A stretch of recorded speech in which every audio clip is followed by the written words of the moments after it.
Bueno, en línea con este panel que es cambio de paradigma y adaptación al contexto, tenemos la suerte de contar con Mariano Meyer, un emprendedor muy particular que nos puede dar su visión y su mirada con respecto a la temática de hoy.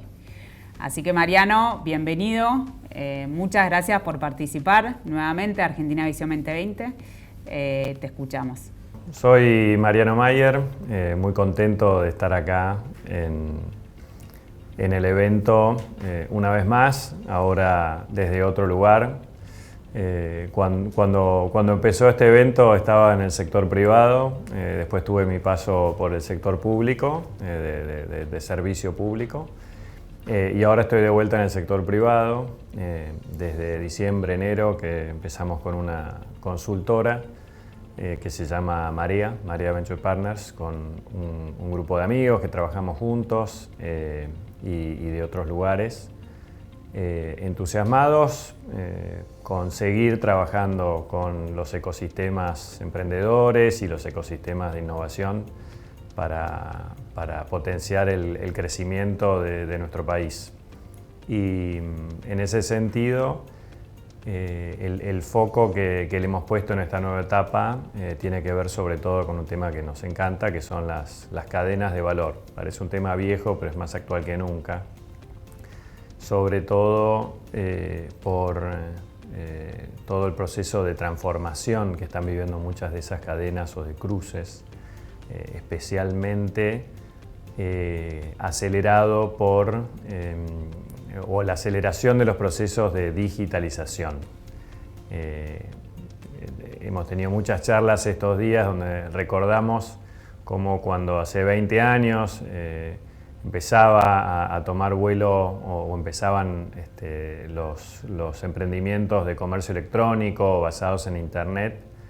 En su momento el objetivo para muchos era la desintermediación total, o algunos hablaban incluso de eliminar todo tipo de intermediarios y lograr el famoso B2C, ¿no? El productor al consumidor puro. Y nosotros vemos cómo 20 años después, en algunos casos eso pudo avanzar, pero en muchos otros en realidad el proceso que se dio y que sobre todo en estos días empieza a darse más, es de un contacto o engagement, como le dicen ahora algunos, entre el B y el C, el productor y el consumidor, pero que la cadena de valor o la cadena de intermediarios sigue estando, pero transformándose, sobre todo a partir de modelos de negocios, de innovaciones tecnológicas y de la digitalización. Entonces, en muchísimos casos sigue siendo, como también se le dice, el famoso B2B2C, ¿no? Pero gracias en muchos casos, la tecnología o los modelos de negocios, se logra que esa cadena de valor sea menos friccionada, más eficiente, que tenga menos costo, y eso, por supuesto, que genera más desarrollo y más crecimiento, pero sigue estando esa cadena de intermediarios, por llamarlos de alguna manera genérica. Ahí es donde tenemos el foco puesto, o uno de los focos que más nos divierte, que son esos sectores o esas cadenas donde hay una combinación entre lo digital y lo offline, ¿no? Donde en realidad lo que se busca o el objetivo no es tanto eliminar al intermediario, sino lograr que agregue más valor, transformarlo. Ese proceso particularmente se está dando y se ha acelerado en la cadena agroalimentaria, donde nosotros vemos cómo, en especial a partir de la pandemia, ¿no? La cadena de agroalimentos ha logrado o empieza a lograr una relación directa con el consumidor, pero que sigue siendo ese proceso de llegar al consumidor a través de esa cadena. Los intermediarios típicos en la cadena, sobre todo en el mundo de los alimentos, eran los supermercados y los restaurantes, pero eran intermediarios donde no fluía mucho la información. Entonces el productor tenía que estar conociendo o intentando conocer a su consumidor a través de estudios de mercado, otro tipo de encuestas, como que llegaba sucia la información. Hoy muchos de esos consumidores están logrando un contacto directo a través de distintas aplicaciones y eso genera la transformación tanto de los restaurantes como de los supermercados. Una enorme cantidad de proyectos que están ocurriendo en estos momentos en el mundo y en nuestro país, ¿no? El crecimiento en ese sentido del delivery de comida es un fenómeno interesantísimo. Hay varios estudios, especialmente uno del UBS sobre el futuro de la comida, muy interesante sobre las proyecciones. Ahora, por ejemplo, el mundo restaurante, los restaurantes no estaban preparados, ni sus flujos, procesos, layout, nada, para un crecimiento como el están teniendo del delivery. Crecimiento empujado en gran medida por la aparición de estas plataformas de última milla, que más allá del componente tecnológico que tienen, sobre todo lo que es un nuevo modelo de negocios. Bueno, eso ha generado un arrastre impresionante para el que los intermediarios no estaban preparados y que de a poco están encarando. Proceso que por otro lado se aceleró exponencialmente con la pandemia, donde aún el que no quería o incluso había algún caso famoso de alguien que había declarado públicamente que jamás iba a hacer delivery y hoy están todos con eso.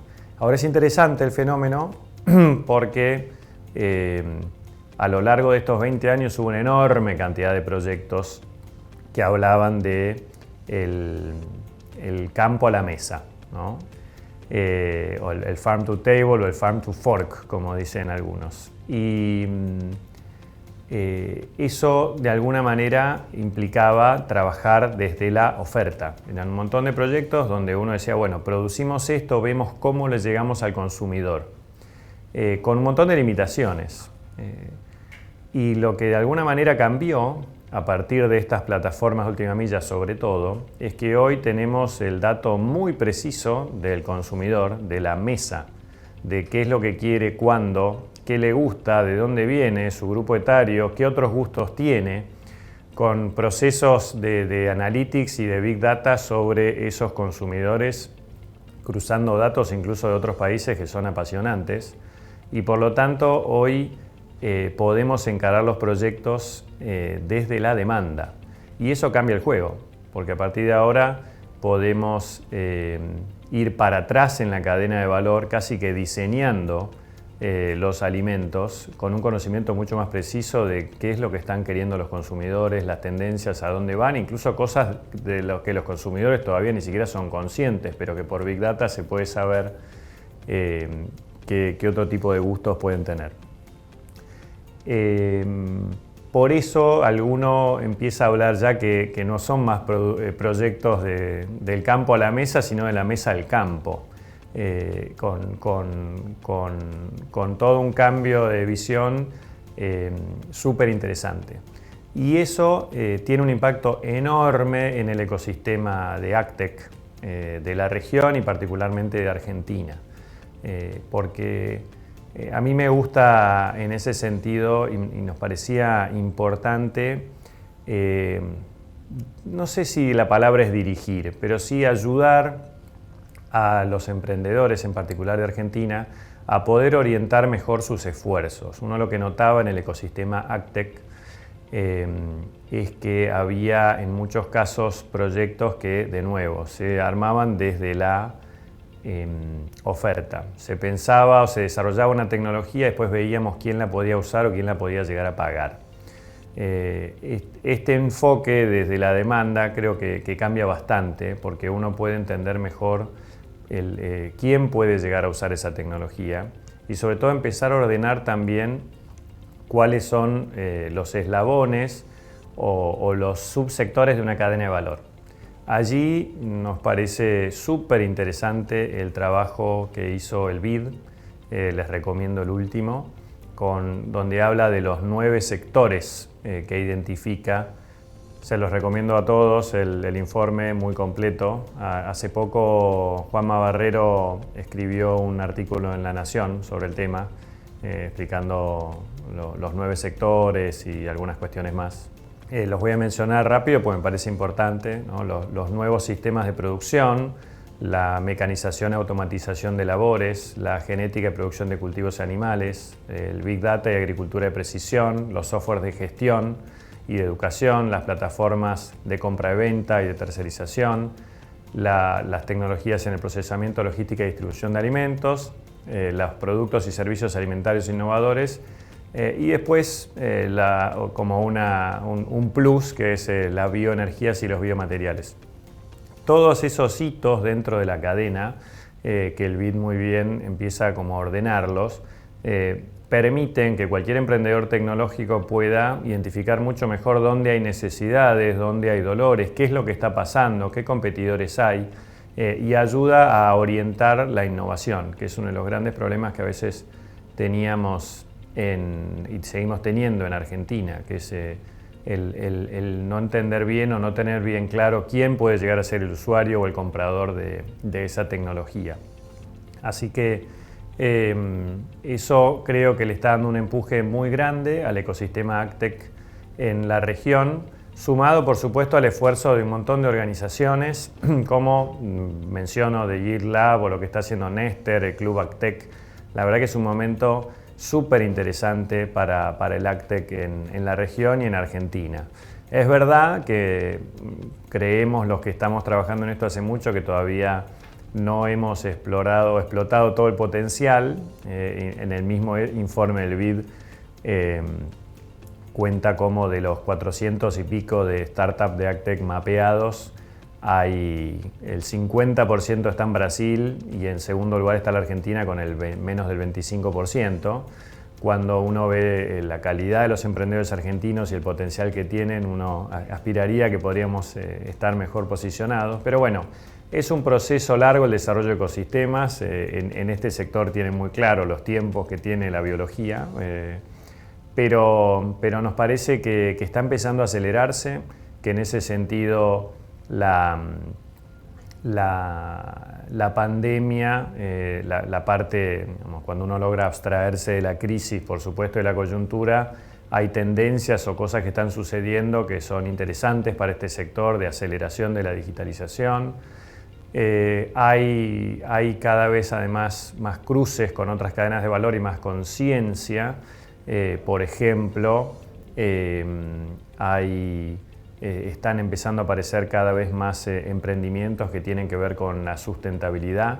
Incluso acá hay alguno participando del evento.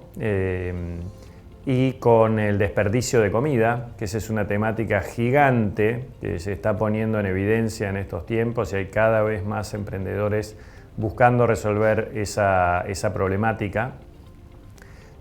Con lo cual creo que es un momento súper interesante. Agregaría yo, quizás lo que más falta, además de todas las organizaciones que están trabajando, sería un poco más de presencia de las grandes corporaciones, ¿no? Hemos visto, no sé si en estos días salió algún informe sobre lo que es el ecosistema de Amazon en los Estados Unidos, y lo mismo, bueno, lo que ha sucedido con Mercado Libre en Argentina y en toda la región, cuando Mercado Libre se abre y se posiciona como una plataforma, más allá de una plataforma, sino como una plataforma de negocios para atraer talento, e incluso con un fondo corporativo para invertir. Eso tuvo un impacto gigante en el desarrollo de un ecosistema de startups en esa temática de marketplaces. Bueno, así ha sucedido en muchos otros sectores. La sensación es que en Argentina estaría faltando que alguien ocupe, o uno o más de empresas ocupen ese rol central de atraer talento y desarrollar emprendedores, pensándose como una cadena de valor. Entonces, tenemos mucha expectativa del impacto que pueda llegar a tener lo que se llama el Corporate Venture Fund o los fondos corporativos en invertir en emprendedores para todos los sectores, por supuesto. Está sucediendo en seguros, está sucediendo en fintech, pero en AgTech y en agroalimentos nos parece que eso podría ser el empujón que le está faltando. Y en ese sentido, yo por lo menos soy muy optimista. Parece que otra de las cosas positivas de la pandemia, que en estos días me preguntan mucho, bueno, ¿qué recomendación uno haría a los emprendedores? Es que yo noto a todo el mundo mucho más abierto a trabajar en acuerdos de cooperación, en partnerships, ya sea emprendedores con otros emprendedores, a emprendedores con corporaciones o a corporaciones con otras corporaciones. Hoy realmente hay un entendimiento cada vez mayor de ser, o conciencia de ser un ecosistema, que eso es lo virtuoso que uno ha visto en Silicon Valley o en Israel, la conciencia de ecosistema y la creación de valor compartido. Esa me parece que es una de las cosas positivas que se está gestando bajo la superficie y que creo que va a tener un impacto enorme en el desarrollo del AgTech en nuestro país para poder aprovechar esa oportunidad que tenemos y ayudar a desarrollar sobre todo empleo y emprendimientos en todo el país, ¿no? Que es una cuenta pendiente el desarrollo federal. Bueno, la economía del conocimiento y en particular este sector del AgTech puede ser un motor muy grande de dinamizar esas economías y sobre todo de cruzar los dos sectores más dinámicos que tiene nuestro país, que son el agro o la cadena agroalimentaria y la economía del conocimiento. Muchas gracias.